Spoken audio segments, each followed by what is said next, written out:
Hello friends, फिर से लौटे नई वीडियो के साथ। आज क्लास 9 का 11th लेक्चर है और ये हमारा लास्ट लेक्चर है। इसके अंदर हम वॉल्यूम एंड डेंसिटी को डिस्कस करके इस चलिए दोस्तों, अपना टाइम वेस्ट के वीडियो को स्टार्ट करते हैं। सबसे पहले डेंसिटी किसे कहते हैं, इसको समझने से पहले हम एक एग्जाम्पल के तौर पर ले लेते हैं। फॉर एग्जाम्पल, हमारे पास एक पानी का बड़ा सा इतना टब है।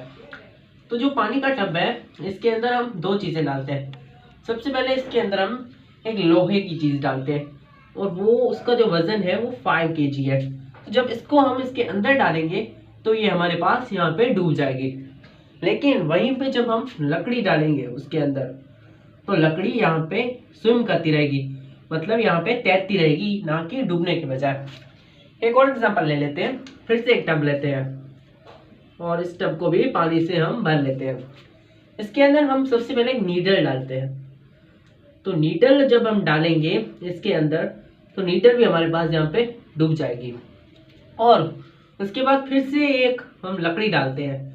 तो लकड़ी को जब इसके अंदर डालेंगे वो फिर से स्विम करने लगेगी। अब इससे क्या पता चल रहा है हमें यहाँ पे, अगर इस वीडियो में देखें तो हमें ये पता चल रहा है कि जब हम इस लोहे को यहाँ पे डालते हैं तो लोहा स्विम कर संक कर जा रहा है, मतलब डूब जा रहा है। क्यों? क्योंकि लोहा ज्यादा उससे हैवी है। लेकिन इस केस में अगर देखें तो हमारे पास नीडल तो इतनी हैवी नहीं है, लेकिन वो भी संक कर जा रही है। तो इसका क्या रीजन है? आखिर इन दोनों में क्या डिफरेंस है? तो इनमें हम क्या ऐसा कहेंगे कि नीडल जो है वो इससे ज्यादा हैवी है इसलिए वो डूब जा रही है? लेकिन ऐसा कुछ भी नहीं होता। इसके लिए साइंटिस्ट ने एक नया फिनोमिना, नया टर्म निकाला जिसको हम डेंसिटी कहते हैं। अब डेंसिटी में क्या होता है? डेंसिटी का जो डेफिनेशन है वो है the mass per unit volume is called density. Mass per unit volume. अब ये कैसे होगा? फॉर एग्जांपल, हम कोई भी मास ले लेते हैं।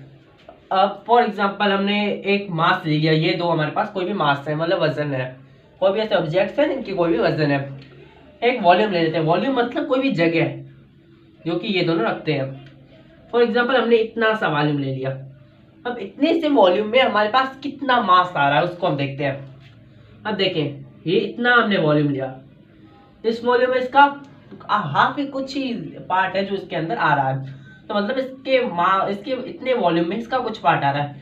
यही यहाँ पे हम करेंगे, इतना सा सेम इसके इक्वल इतना वॉल्यूम लेंगे, मतलब इतनी जगह में इसका बहुत ही छोटा सा पार्ट आ रहा है, लेकिन ये इस पूरे वॉल्यूम में आ रहा है। तो इसका ये मतलब हुआ, जिसका जिसका यहाँ पे लिखा हुआ है ना कि मास पर यूनिट वॉल्यूम, तो जिसका एक वॉल्यूम में कितना मास आ रहा है उसकी वजह से हमें डेंसिटी पता चलेगी।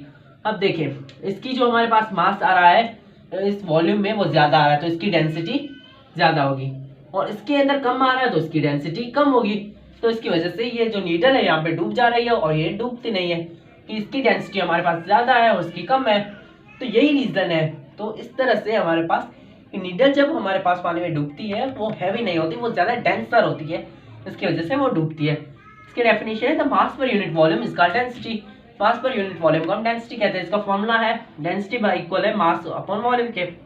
अब वॉल्यूम देख लेते हैं, वॉल्यूम किस तरह से हम फाइंड करते हैं।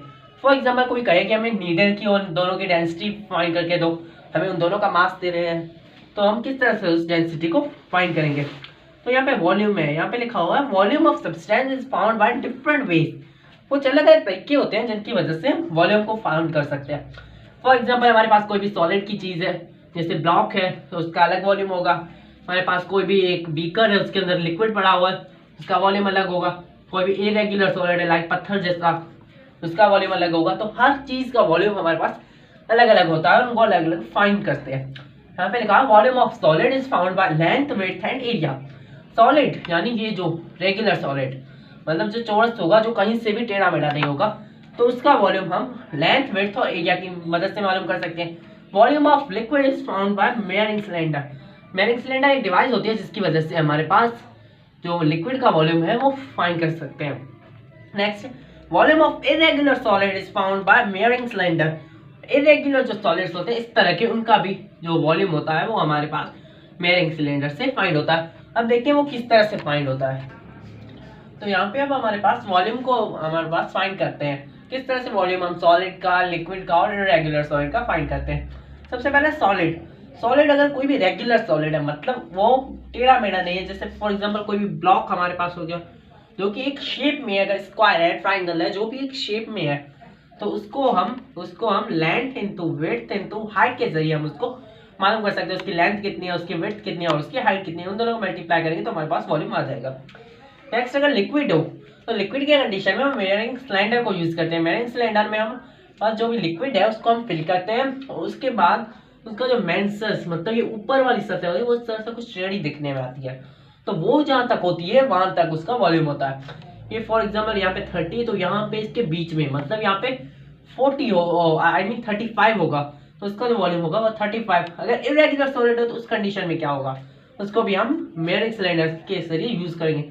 सबसे पहले हम क्या करेंगे, एक खाली बीकर ले लेंगे, उसके अंदर हम कोई भी इरेगुलर सॉलिड है उसको डाल देंगे और एक फिर से बीकर लेंगे, उसके अंदर हम क्या करेंगे, एक पानी को उसमें उसके अंदर पानी भर देंगे और उसके अंदर फिर से हम डालेंगे। तो जैसे ही हम उसमें डिप करेंगे तो पानी थोड़ा ऊपर आ जाएगा। तो फिर हमें क्या करना है, जो हमारे पास पानी वाला जब उसके अंदर हमने पानी डाला तो जो उसका वॉल्यूम हुआ उसको हम माइनस करेंगे, जो हमने बिना पानी डाला जो उसका रियल वॉल्यूम था उसके साथ माइनस करेंगे। फॉर एग्जांपल इसका जो हमारे पास ये यहाँ तक पानी डाला मतलब यहाँ पे 50 होगा, 50 के तकरीबन होगा, तो यहाँ पे हमने 50 लिखा, इसको माइनस किया इसके ओरिजिनल वॉल्यूम जो कि यहाँ पे 20 है, यहाँ से यहाँ तक 20 तो 50। तो जैसे हम 50 से 20 माइनस करेंगे तो हमारे पास 30 आंसर आएगा। तो मतलब इसका जो टोटल वॉल्यूम हुआ वो 30 हुआ। तो दोस्तों कैसी लगे हमारी वीडियो, अच्छी लगे तो like subscribe share and comment करना ना भूलें।